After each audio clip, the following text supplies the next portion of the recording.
প্রিয় শিক্ষার্থীবৃন্দ, নিশ্চয়ই ভালো আছো তোমরা সবাই। আজকে আমি তোমাদের সামনে আবার আসলাম পার্টস অফ স্পিচের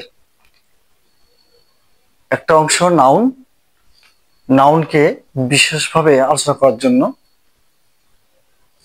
কাইন্ডস অফ নাউনের শ্রেণীবিভাগ আমি আজকে আলোচনা করব। সকলেই আশা করি মনোযোগ সহকারে শুনবে।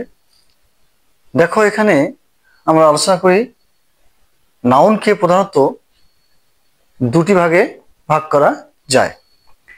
এর আগে আমরা নাউন কাকে বলে এটা জেনেছি। আজকে আমরা শিখব নাউনকে দুটি ভাগে ভাগ করা যায় প্রধানত।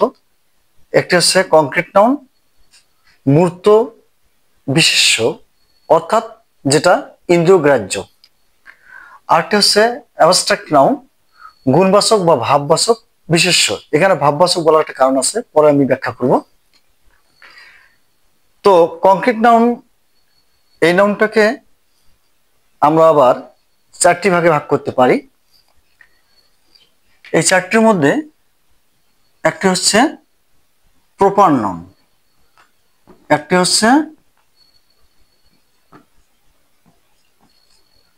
প্রপার নাউন, এটা হচ্ছে বিশেষ নাম। বিশেষ নাম প্রপার নাউন কি? অর্থাৎ যখন দেখব আমরা কোনো একটি ব্যক্তি বা বস্তুর নাম বলতেছি বা প্রাণীর একটি নাম বলতেছি, ওই নামটি হলে শুধুমাত্র ওই ব্যক্তি বা বস্তুকে চেনা যায়, সেটিকে আমরা বলি প্রপার নাউন। যেমন আমি বলতে পারি ঢাকা। ঢাকা বললে আমি শুধু বাংলাদেশের একটি শহরকে বোঝাবো, একটি বড় সিটি শহরকে বোঝাবো, আর অন্য কোনো শহরগুলোকে বোঝাচ্ছি না।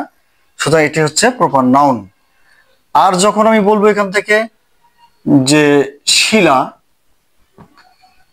শিলা একটি মেয়ের নাম, যদিও মেয়ের নাম, কিন্তু একটি বিশেষ মেয়ের নাম। অনেক মেয়েকে শিলা বলবো না আমি, শিলা বলতে ওই শিলা আমার মেয়েটাকে শুধু চিনবো, এই জন্য এটাকে আমি বলবো প্রপার নাউন। তাহলে আমরা বুঝতে পারলাম প্রপার নাউন বলতে বোঝায় বিশেষ কোনো ব্যক্তি, বস্তু, প্রাণীর নামকেই আমরা প্রপার নাউন বলতে পারি। তারপরে আসতেছি আমরা এই প্রপার নাউনের পরে আসতেছি কমন নাউন। সেই কমন নাউনটিও কিন্তু এই কংক্রিট নাউনের অন্তর্ভুক্ত। কমন নাউন, কমন নাউন বলতে একটি প্রাণীর, এক জাতীয় প্রাণীর একক নাম। একক নাম বলতে সেটা হচ্ছে সমস্ত প্রাণী মিলে একটি নামে যাকে আমরা চিনব, এটাকে আমরা বলতে পারি প্রপার নাউন,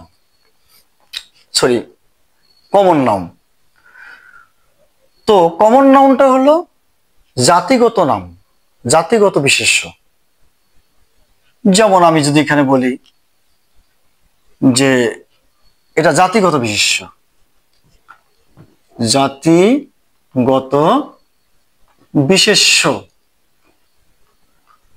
জাতিগত বিশেষ্য। এখানে লক্ষ্য করো গার্ল, গার্ল, গার্ল বলতে আমরা পৃথিবীর সমস্ত মেয়েকে একটি নামে চিনি, গার্ল। আমি একটু বিশদভাবে ব্যাখ্যা করি আরো, তাহলে বুঝতে পারবে ভালোভাবে। সেটা হচ্ছে যদি আমি এখানে বলি শিলা, শিলা ইজ আ গার্ল। শিলা হচ্ছে প্রপার নাউন, শিলা হচ্ছে প্রপার নাউন, গার্ল হচ্ছে কমন নাউন, গার্ল হচ্ছে কমন নাউন। কেন? শিলা বলতে আমি শুধু শিলা নামের মেয়েটাকে চিনবো, আর গার্ল বলতে আমি সমগ্র মেয়ে জাতিটাকে চিনবো। এরকম যদি আমি বলি টম একটি হতো আমার বাড়ি বা কারো বাড়ি, একটা কুকুরকে আমি নাম রাখলাম টম। এই টমকে যদি আমি ডগ বলি তাহলে হয়ে গেল এটা কমন নাউন। রোজ, গোলাপ, রোজ হচ্ছে গোলাপ, এটা কিন্তু প্রপার নাউন। কিন্তু প্রপারকে যখন আমি ফ্লাওয়ার বলবো, ওই রোজকে যখন ফ্লাওয়ার বলবো সেটা হয়ে গেল কমন নাউন। তাহলে আমি বোঝাতে পারলাম যে প্রপার নাউন এবং কমন নাউনের মধ্যে পার্থক্য। এবার আমি যাব কালেকটিভ নাউন। এখান থেকে ওটা কালেকটিভ হয়।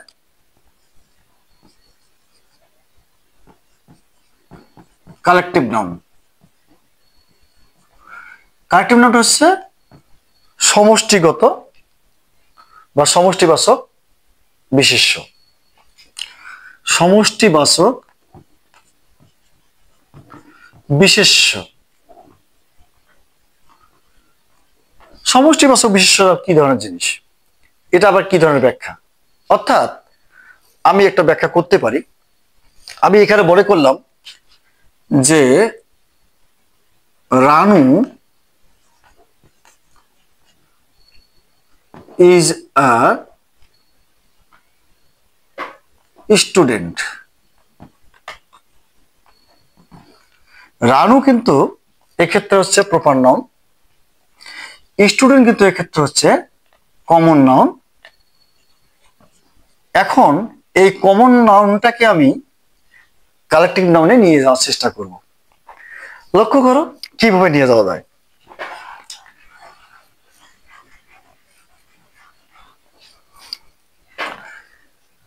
সমস্ত স্টুডেন্টকে আমরা কমন নাউন বলবো। একটা স্কুল বা একটা বিদ্যালয়ের 6 থেকে আমরা 10 কে কল্পনা করলাম, 6 থেকে 10 পর্যন্ত এই শ্রেণীর শিক্ষার্থীদেরকে আমরা শিক্ষার্থী বলি। এই সকল শ্রেণী, 5টা শ্রেণীর শিক্ষার্থীদের শিক্ষার্থী বলি। কিন্তু যদি আমি ওখানে প্রত্যেকটা শিক্ষার্থীদেরকে ক্লাসে ক্লাসে বিভক্ত করি, ক্লাস 6, 7, 8, 9, 10, তখন আমি ওই 8 ক্লাস অথবা 7 ক্লাস, এই ক্লাসের যে স্টুডেন্ট গুলো আছে এগুলোকে আমি অনায়াসে ভাগ করতে পারবো। যদি আমি বলি ওখানে গিয়ে অ্যাসেম্বলিতে যে 6 এর স্টুডেন্ট গুলো একদিকে যাও, 7 এর গুলো একদিকে যাও, তাহলে 6 এরটা 6 দলগত হবে, 7টা 7 দলগত হবে, 8 দলগত হবে। এই যে একটা ক্লাস, এই স্টুডেন্টদের একটি পার্ট হচ্ছে ক্লাস।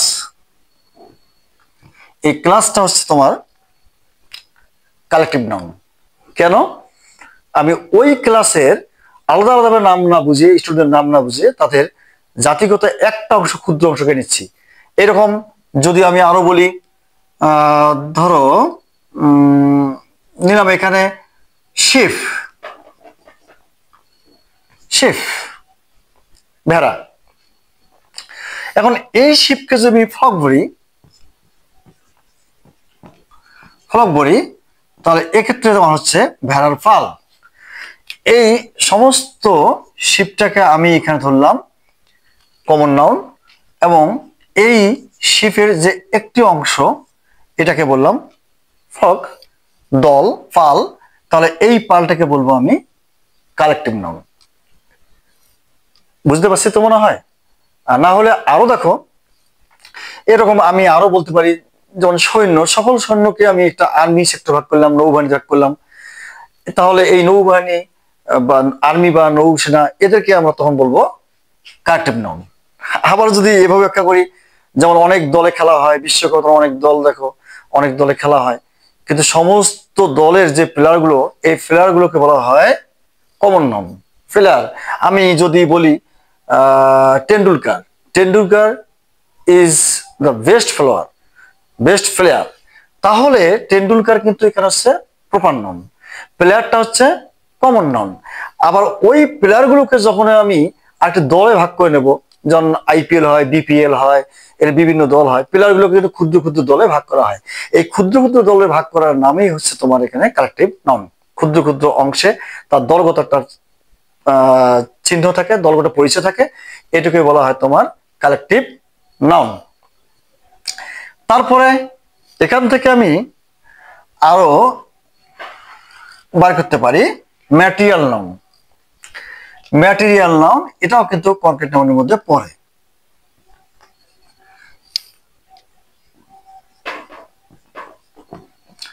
ম্যাটেরিয়াল নাউন, এই ম্যাটেরিয়াল নাউনটা কি? ম্যাটেরিয়াল নাউন হচ্ছে বস্তুবাচক বিশেষ্য। আর বস্তুবাচক বিশেষ্য কি ধরনের জিনিস? অর্থাৎ যখন আমরা কোনো একটি উপাদান দিয়ে একটা জিনিস তৈরি করি, সেই উপাদানটাকে বলা হয় ম্যাটেরিয়াল নাউন। যেমন দেখো ম্যাটেরিয়াল নাউনটা কি ধরনের হতে পারে? গোল্ড, গোল্ড, গোল্ড থেকে আমি করলাম রিং, রিং। এই রিংটা এখানে কিন্তু আমার একটা আংটি, রিংটা আংটি, কিন্তু রিং এর উৎপত্তি হচ্ছে গোল্ড থেকে। তাহলে এই গোল্ডটা হচ্ছে তোমার ম্যাটেরিয়াল নাউন। রিংটা তো কমন নাউন, আংটি হচ্ছে। আবার এখান থেকে আমার এখান থেকে কি হয়ে গেল? গোল্ডটা হলো ম্যাটেরিয়াল নাউন। এরও আরো হতে পারে, যেমন দেখো গাছ থেকে আমার কি হয়? চেয়ার, টেবিল, অন্যান্য কিছু আসবাবপত্র হতে, ফার্নিচার হতে পারে। তবে যদি আমি ওই গাছের কাঠ যে আছে উড, আমি এবারে উড বিবেচনা করলাম। উড মানে কি? উড মানে হচ্ছে কাঠ। এই উড থেকে যখন আমি চেয়ার তৈরি করব, চেয়ার তৈরি করব, সরি, এই চেয়ারটা হচ্ছে, চেয়ার হচ্ছে কমন নাউন। আর আমি এই চেয়ার পেলাম উড থেকে, কাঠ থেকে পেলাম। তাহলে এই কাঠটা হচ্ছে ম্যাটেরিয়াল নাউন। আমার মনে বুঝতে পারছি আমি, আমরা যে উপাদান দিয়ে যে বস্তু তৈরি করি, সেই উপাদানটার নামই হচ্ছে ম্যাটেরিয়াল নাউন। এখানে আরো অনেক এক্সাম্পল তোমরা পেতে পারো, অনেক বইতে হয়তো আছে। আমি আমি এখানে তোমাদের বোঝানোর জন্য যতটুকু দরকার আমি ততটুকু বোঝাচ্ছি। তাহলে আমি কংক্রিট নাউনকে 4 ভাগে ভাগ করলাম: proper noun, common noun, collective noun, material noun. আর একটা আছে অ্যাবস্ট্রাক্ট নাউন। এই অ্যাবস্ট্রাক্ট নাউনকে কোনো অংশে আর বিভক্ত করা যায় না। অ্যাবস্ট্রাক্ট নাউন নিজে একটি অংশ, ও নিজেই থাকে। অ্যাবস্ট্রাক্ট নাউনটা কি বলছে? গুণবাচক, আরটা বলছে ভাববাচক। আমি আমরা সাধারণত জানি যে এটাকে বলা হয়, অ্যাবস্ট্রাক্ট নাউনকে বলা হয় বিমূর্ত। বিমূর্ত, বিমূর্ত বলতে যেটাকে আমাদের কি হচ্ছে ধারণা দেওয়া, মানে আকার দেওয়া যায় না, বিমূর্ত। কিন্তু আমি ভাববাচক বলছি এখানে এই কারণে যে অনেক গ্রামার বিদগণ বলেন যে এটা আসলে যা দেখা যায় না, স্পর্শ করা যায় না, দেখা যায়, অনেক সময় দেখা যায়। সেটা আমি বুঝাবো তোমাদের একটু পরে। এই অ্যাবস্ট্রাক্ট হচ্ছে বিশেষ গুণ, মানুষের ভিতরে বা কোন প্রাণীর ভিতরে বা যেখানে হোক গুণ, গুণকে যেমন আমরা মাপতে পারি না, স্পর্শ করতে পারি না, শুধুমাত্র অনুমান করতে পারি, এটাকে আমরা বলবো অ্যাবস্ট্রাক্ট নাউন। যেমন ধরো অনেস্টি,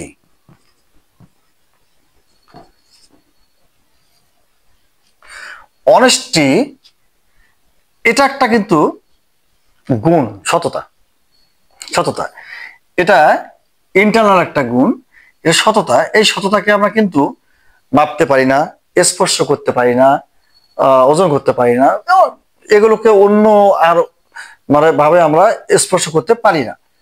তো এটাকে আমরা দেখতেও পারি না, তবে অনুভব করতে পারি, অনুভব করতে পারি। এগুলোকে বলা হয় অ্যাবস্ট্রাক্ট নাউন। আবার অনেক সময় এই অ্যাবস্ট্রাক্ট নাউন, যদিও অনেকেই বলেছেন যে এটা দর্শনযোগ্য নয়, আসলে এটা অনেক সময় দর্শনযোগ্য হয়ে যায়। দর্শনযোগ্য হয়ে যায় কিরকম? যেমন ধরো লাফটার,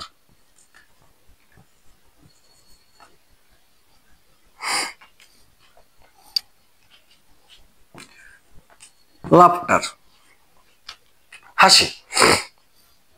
এটা কিন্তু আমরা যদিও এই লাফটারটিকে আমরা যদিও স্পর্শ করতে না পারি, কিন্তু আমরা দেখতে পারি। আমি যদি বলি she burst, ইনটু লাফটার, সে হাসিতে ফেটে পড়লো। তাহলে এটা কিন্তু দেখা যায়, কিন্তু তারপরেও এটা হচ্ছে অ্যাবস্ট্রাক্ট নাউন। এটা দেখা যায় কিন্তু স্পর্শ করা যায় না। এটাকে আমরা বলবো অ্যাবস্ট্রাক্ট নাউন, অর্থাৎ এটা ভাবটা বোঝানো যায়। তো এটা হচ্ছে গুণবাচক বা ভাববাচক বিষয়। মুভমেন্ট, চলাফেরা, চলাফেরা মুভমেন্ট কিন্তু দেখতে পারি, চলাফেরা দেখতে পারি, কিন্তু স্পর্শ করা যায় না হয়তো, কিন্তু অনুভব করা যায়, চলাফেরা দেখা যায়। এই জন্য অ্যাবস্ট্রাক্ট নাউন কিন্তু কখনো কখনো এটা আবার দেখাও যায়। শি বাস্ট ইনটু টিয়ার্স, সে কান্নায় ফেটে পড়লো, এই কান্নায় ফেটে পড়লো, এগুলো কিন্তু সব হচ্ছে অ্যাবস্ট্রাক্ট নাউনের আওতায় পড়ে। তবে আমাদের এখানে এই অ্যাবস্ট্রাক্ট নাউন, তারপর হচ্ছে ম্যাটেরিয়াল নাউন, তারপর প্রপার নাউন, এগুলোর আগে কিন্তু কোনো আর্টিকেল বসে না। তো বিশেষ ক্ষেত্রে আর্টিকেল বসতে পারে, আমি যখন আর্টিকেল নিয়ে আলোচনা করবো তখন কিন্তু আমি সেটা বোঝাতে পারবো।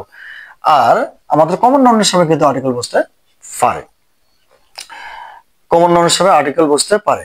তো যা হোক, এরপরে আরো আলোচনা আছে, যেমন কাউন্টেবল নাউন, আনকাউন্টেবল নাউন, যেগুলোকে এখন আধুনিক গ্রামার বিজ্ঞান তেনারা আবার এই নাউনকে আবার দুটি ভাগ ভাগ করছেন শুধুমাত্র, একটা হচ্ছে কাউন্টেবল, একটা হচ্ছে আনকাউন্টেবল। কাউন্টেবলটা কি? যেটা গণনা করা যায়। আর আনকাউন্টেবল কি? যেটা গণনা করা যায় না। তো যা হোক, আমি ওটা নিয়ে হয়তো এখানে তেমন আলোচনা করব না, আমাকে একটু আরো তাড়াতাড়ি সামনের দিকে যেতে হবে, এই কারণে যে সামনে এসএসসি পরীক্ষা। আমি বেসিক থেকে শুরু করেছি, আমার মনে হয় আমি এখন এই বেসিকটা হয়তো একদিন করাবো, বোঝাবো, আর সামনে এসএসসি পরীক্ষার্থীদের জন্য যে গ্রামাটিক্যাল প্রয়োজন আমি সেগুলো হয়তো অন্য একটি ক্লাসে বোঝাবো। আমি পর্যায়ক্রমে এভাবে এখন হয়তো শুরু করব। আমার যেটা ইচ্ছা ছিল সেটা হচ্ছে যে আমি বেসিক থেকে সমস্ত শেষ করব, কিন্তু সামনে এসএসসি পরীক্ষা হওয়ার কারণে এসএসসি লেভেলের যে গ্রামারগুলো আসে সেগুলোকে আমার একটু শেখার প্রয়োজন মনে হয়। এজন্য আমি এই নাউন শুরু করলাম, হয়তো এরপরে আমি এসএসসি লেভেলের যে কোনো একটা গ্রামার শেখাবো, তারপরে হয়তো আবার প্রনাউন নিয়ে একদিন আলোচনা করব, তারপর আমি এসএসসি লেভেলের আরেকটি গ্রামার শেখানোর চেষ্টা করব। তো ঠিক আছে প্রিয় শিক্ষার্থীবৃন্দ, এখানে একটু যা বোঝালাম, এই বোঝানোর মধ্যে যদি কখনো দেখা যায় যে তোমরা হয়তো বুঝতে পারো নাই, এখানে তো সঙ্গে সঙ্গে রিয়েক্ট করা যায় না, সমস্যা তোমরা এখান থেকে আমাকে কোনো প্রশ্ন করতে পারো না, সেজন্য তোমরা কমেন্ট বক্সে তারা যোগাযোগ করবে, আমি চেষ্টা করব আমার সাধ্যমতো যতটুকু সম্ভব আমি তোমাদের বোঝানোর চেষ্টা করব। তো ভালো থাকো সবাই, পড়াশোনা ঠিক মতো করবা, আবার পরবর্তী ক্লাসে তোমাদের সঙ্গে আমার দেখা হবে। ধন্যবাদ।